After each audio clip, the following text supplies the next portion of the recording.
Snap Judgment Studios.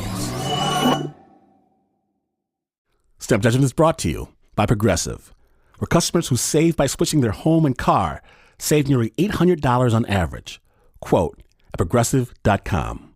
Progressive Casualty Insurance Company and affiliates, national average 12-month savings of $793 by new customers surveyed who saved with Progressive between June 2021 and May 2022. Potential savings will vary.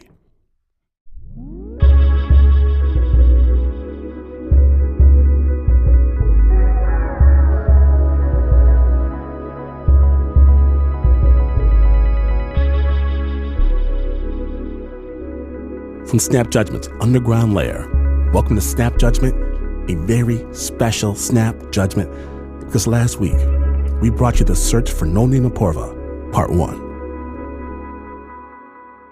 When I got a picture of her, and then they sent a very poor, grainy, black and white video of her in the orphanage, and I saw her move and cry and smile, I just couldn't wait to be with her.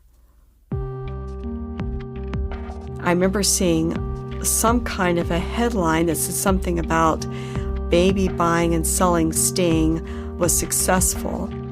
Folks believed that I was hired as one of those individuals who transport children to different countries in the West undercover. I just thought, well, this will get straightened out. I just assumed that I would be cleared. But in the meantime, where is my daughter? And Sister Teresa opened the door. She said, nobody is going to touch this. And there's nobody that can help you except Manaka Gandhi in Delhi. So she looked at me and I said, hello, Mrs. Gandhi. And she said, I know you. She said to me, look, you go to the airport. Be there at 6 o'clock, and I'm going to send a baby that will be given to you with all of her papers. You get on the plane and you get out of this country. I never want to see you again. I looked at her and I said, no, I want my daughter. In the last row of cribs, a little baby on her stomach, lifted her head, and she looked up and our eyes met. She had a little string around her wrist, and the string had a number on it, and it said, No Name Aporva. So everything seemed to look up. And when I spoke with Sister Teresa, she explained to me that it wouldn't be safe for me to stay by myself in a hotel. They will kill you. You don't understand. And I didn't know if it was a figure of speech or what. And then she explained to me that you need to be in hiding.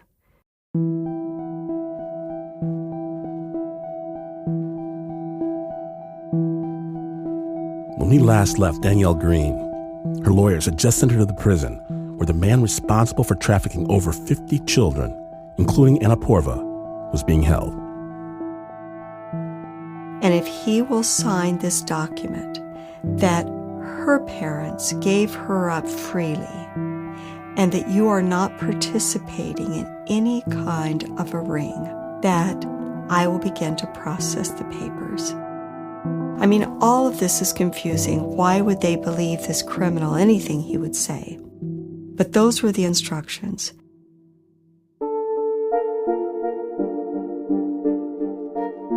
The man refuses to sign off on the papers, and Danielle walks out of that prison empty-handed, no closer to bringing Anna Aporva home.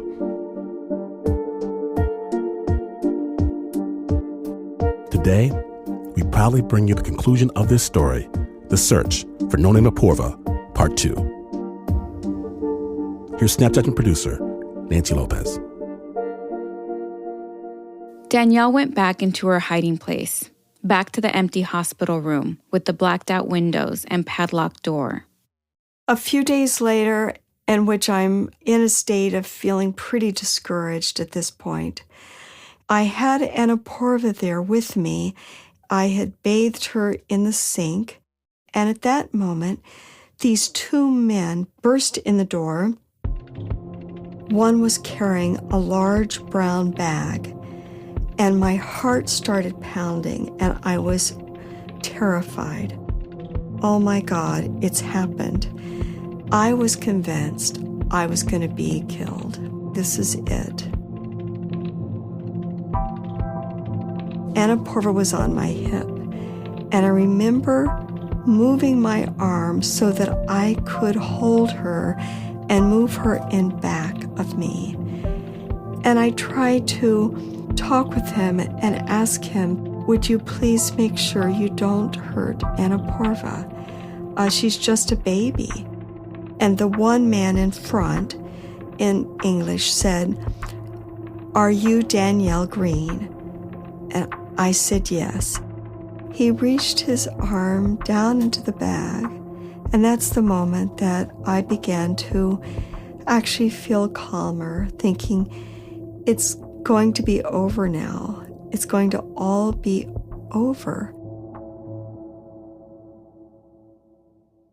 And he said, God has spoken to me and guided me to you. And he handed me this picture. The picture showed Danielle holding Aporva for the very first time. She has on this little rag tied for her diaper, and she's in my arms, and she's staring wide-eyed at the camera. I'm smiling, and at that moment, I was just on top of the world. And that picture ended up in a local newspaper. And that's the picture that he had enlarged and framed and gave to me. The man introduced himself, said he was a Christian pastor, and quickly tried to explain that only the love of God would make a single American woman from a Christian country fight so hard for a low-caste girl. We must be worth more than we know, he told her. And he said, God has spoken to me and has asked me to ask you for a blessing. That God has instructed me to start a church and a seminary and a school and a feeding center named after you. I don't know how he found me and how he got into the hospital. I was shaking then, and I just collapsed on the bed. So I basically wanted to just buy time. So Danielle asked the man his name. It was Pastor Clement. I gave them my email address. They exchanged information, and she promised to be in touch, thinking she'd probably never see him again. But for now, I need you to leave. And he left. Danielle's head was spinning. Here she was, in hiding, in a foreign country, desperately trying to prove her innocence, when out of nowhere comes this man, praising her efforts to adopt a lambada baby. The next time Danielle met with her attorneys, they told her it was time for her to leave the country. That things are not calming down and you are becoming the face for this conflict. And that in no way are you seen in public and become a target for anything else. We need to go about this as quietly as possible, working with the high courts in your behalf. So Danielle agreed to leave. Which was very hard to think that I'd gone through all of this and I was leaving, not knowing when I would see her again. Danielle quietly slipped out of the country late one night and flew back home to Florida. By day, she was either in her office seeing clients or volunteering in Hadley's first grade class. And life would seem pretty normal. And then the next minute I would be up throughout the night because of the time difference in India. Talking with her attorneys or with Sister Teresa to see how Aporva was doing. I was sending clothes and toys, taking out loans and refinancing things to send money for the attorneys and their help in India. And when she did get some sleep, Danielle had nightmares of her daughter Hadley being threatened. I would find myself waking up in a panic and going in to make sure that she was really asleep in her bed. Yeah, those were hard days. And I'm there June, July, August, September, October. In November, I received a call. In November of 1999. It was a call from India. Her attorney said they finally had a court date. I returned to the orphanage, and Aporva was dressed in a little pink outfit that I had sent over to her. And now, instead of like this 8-month-old baby that would just kind of sit up and play with me and, try to pull herself up, now she came toddling, just walking with her little hand trailing along the hallway, just staring at me. I don't know if she knew me or not, but she looks at me the entire time, and she just walks right down, and I put my arms out and just let her take my hand. A week later, Danielle stood before the judge at a high court in Hyderabad. Her 2 attorneys and Sister Teresa were at her side. All of a sudden, I felt completely unprepared and numb on one hand, and yet my heart's pounding. I was asked if I am who I say I am. I was asked if I had purchased this child. Does that mean I had paid money to my adoption agency? Does that mean if I had paid money to the bio parents? It's all of a sudden all these different contexts because so much had happened. My head was swirling, but I certainly said no. I remember I was asked if I was going to use this child for any other purpose, if I was ever going to use her body for any other purpose. I just stood there saying, no. Your Honor, she's my daughter. I love her. I'll be your mother for the rest of my life. And he said that no name and Aporva would now be given to Danielle Green, a single American woman to be raised in my home country, provided citizenship was granted and approved in the United States. I just remember packing up and leaving Hyderabad. I was living on pins and needles in case anything would hold us up. On the 18-hour flight home to the U.S., Danielle held Aporva on her lap. When the baby fell asleep, Danielle moved her to the empty seat next to her. Aporva slept most of the flight. When we arrived here, she started wailing, and the only person that could comfort her was Hadley. And Hadley just began to hold her and rock her and make funny faces. And Aporva would look up at her and smile, and then Hadley would smile, and then they started playing and giggling back and forth. She just kind of slid into our lives with an ease that really belies any predictions. In time, Danielle went back to work. Hadley started the 2nd grade. And Aporva became a rambunctious toddler. Their strange ordeal was now a thing of the past. And it wasn't until I received this information that it all broke open again.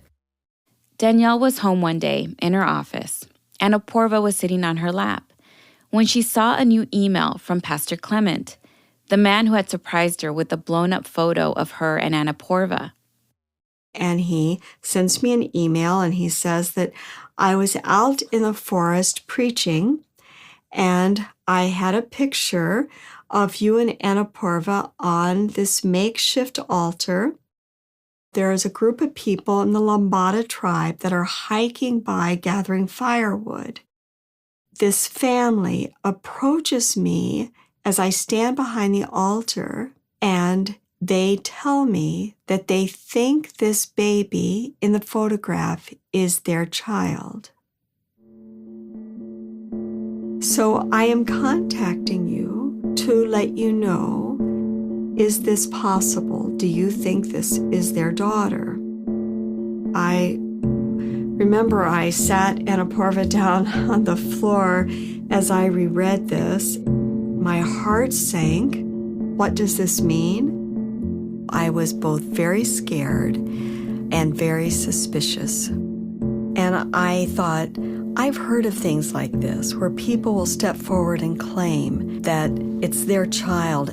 They may want money. There's something they're wanting. Danielle responded to Pastor Clement with a list of questions for him to ask the mother. When was she born? Was she healthy at birth? How long did she have Aporva? Does she have any brothers or sisters? How many brothers and sisters? What are the ages of the siblings? When did you give her up? And what were the circumstances? And I thought, surely from how she answers these questions, I will be able to get a sense if this person is telling me the truth. That's when I sent him a camera, ask these questions, and take these pictures, and please get back with me. Sometimes I'd feel relieved when I wouldn't hear from him because I thought, well, maybe this really wasn't her family. And other times I would think, well, why would somebody say that unless it is the biological mother? And then there were times I would feel a strange kind of calmness and I would think, I've lived through all of this. So I waited for several months.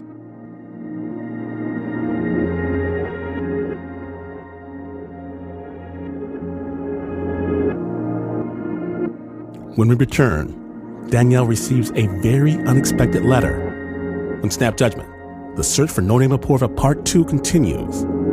Stay tuned.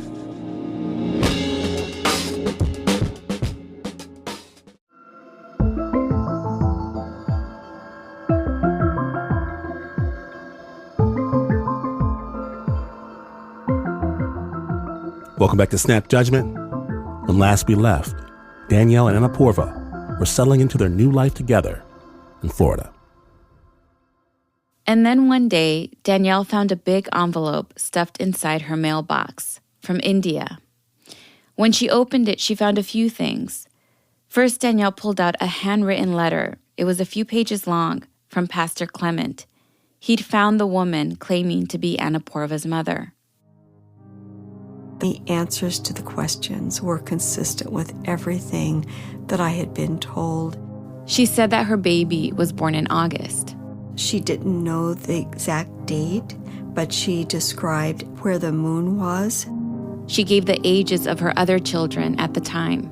It was the same as in all my records I had. And in the scribbled notes of this pastor, it was at this point that she said, I had my baby for a month.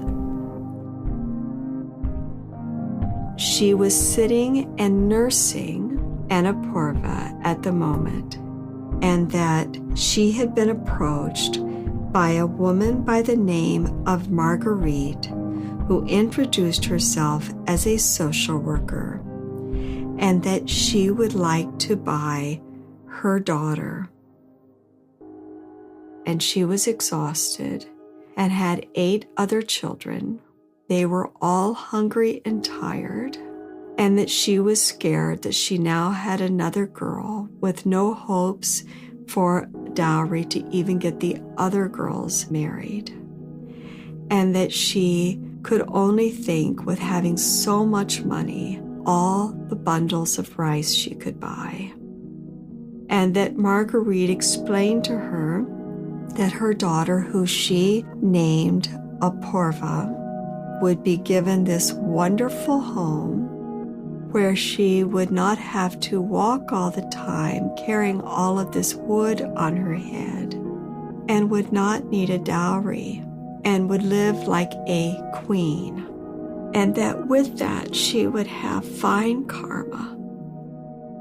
The mother said that she was overcome with great sadness, and she gave Aporva then to Marguerite, who took her then. Danielle looked back inside the envelope and pulled out a handful of Polaroids. The expressions of the other children were so much the expressions of Aporva. They all look alike. And then there was a photo with the mother and father. What was your reaction to learning that she was a purchased baby? I was devastated. I was shocked at how I hadn't been able to figure that out. I questioned myself. And it's humbling, in my work as a psychoanalyst, that the defense of denial, when we think we are seeing what we're seeing, and we can all have a flimsy grasp of reality.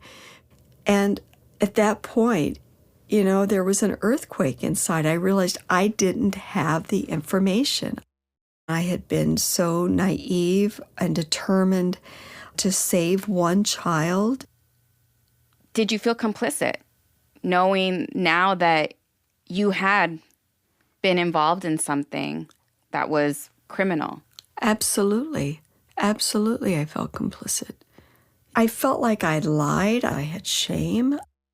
I had said things that I didn't know that I wasn't telling the truth. I could say it was very self-serving. I felt horrible. And then the real push began. What does this mother want and need now? And how do I make this right? It was a matter of getting in touch with this family and finding out if they regretted their decision and if they wanted Aporva back. Really, would that have been fair to Aporva No. after everything the both of you went to get to this point? Of course not. And I think those are just some of the thoughts I had. I had to just ask that simple, direct question, not knowing how that would get played out, what that would mean, but I needed to ask that. Danielle emailed the pastor and told him she had one more question for him to ask Aporva's mother. Would you like to have her back? It would take another several months for the pastor to get back to Danielle with an answer, but he did. And Aporva's mother said, could I go see her? And he said, it's across a big ocean. And she said, could we walk there tomorrow and I could see her? And he said, no, an ocean is a very, very big body of water. It's too far to walk. Is she happy? And Pastor Clement said, she's very happy. Does she have enough to eat? Oh, yes, he said, she has plenty to eat. And she said, does she have good karma now? And he said, yes, she has wonderful karma. And she said, I feel so fortunate that I have a daughter who gets to live like Aporva. He went back to them and he asked that question. He asked her 2 or 3 times, and she always said no. We are very proud that she has a wonderful life. Then Danielle realized there was one more question she hadn't asked. And it took a long time before I got this response. But I was told the amount of money, and it came to what would be equal to $22. Hearing that I was sold essentially for a small price, that pained me so much. And I know that she's been left with questions about the meaning of that. What does it mean to be sold? It does set me back sometimes a little bit. I do have some internal battles with myself of, am I worthy of being here? Do I deserve this life that I'm living? Did they give up the right child? Am I making everyone around me proud? Did you ever question any choices your mom made along the way? No, I didn't. Because I trust my mom. And I believe in everything that she does, as she has believed in me and everything that I do. Did you ever feel any kind of ill feelings towards your mom in this at all?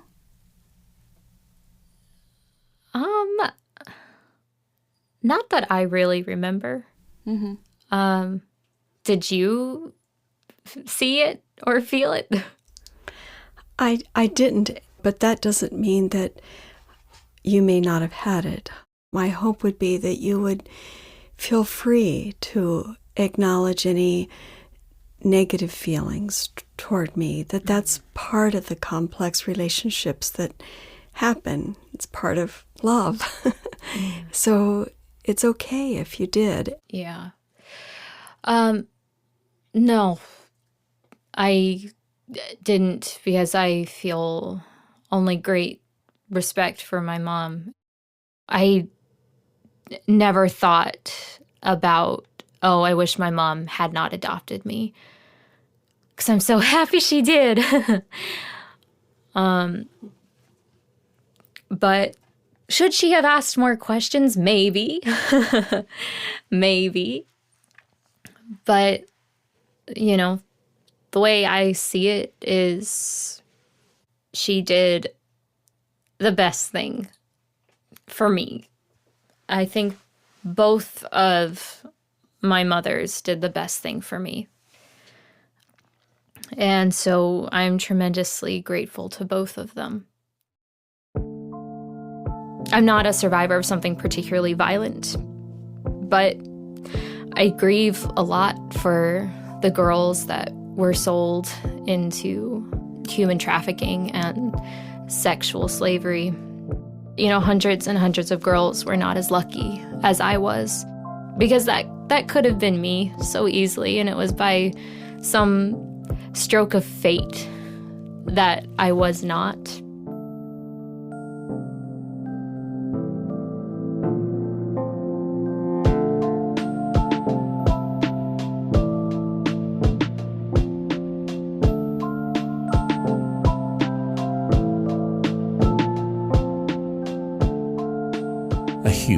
Huge thank you to Aporva and Danielle Green for sharing their epic story with Snap Judgment. Now, in the summer of 2020, Aporva plans to travel to Hyderabad, India with Danielle to meet her biological family for the very first time. The original score for that story was by Renzo Gorrio. It was produced by Nancy López.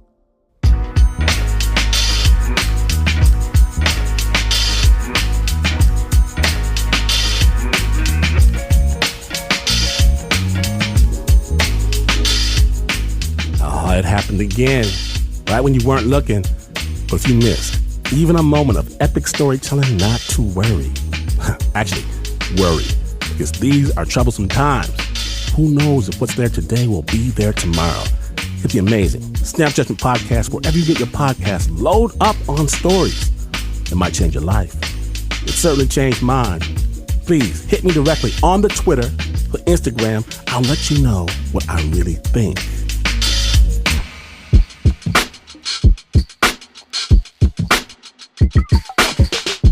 Snap Judgment is brought to you by the team that is just like family. A strange, dysfunctional, shady family, but a family just the same. Please give it up for the patriarch, the Uber producer, Mr. Mark Ristich. Anna, second cousin Sussman. Captain City Miller lives upstairs. Nancy López sees the neighbors through her telescope. Liz, the caretaker Mac. Leon likes coffee Morimoto. Lauren takes tea, Newsom. Marissa, Vodka Tonic Dodge. Great-granddad, Renzo Gorrio. Shayna, Auntie Sheely. Will and Trust by Eliza Smith. The Preacher, Flo Wiley. John, Fried Chicken for Seal. Nika Singh checks the mailbox 3 times a day. Tail the Cot sends Nika letters 3 times a day.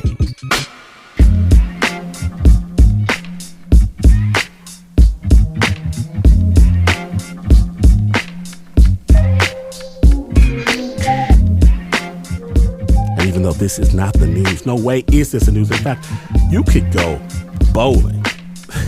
What? People still go bowling? Yeah, you could go to an actual bowling alley with bowling balls and pins and all that, and you would still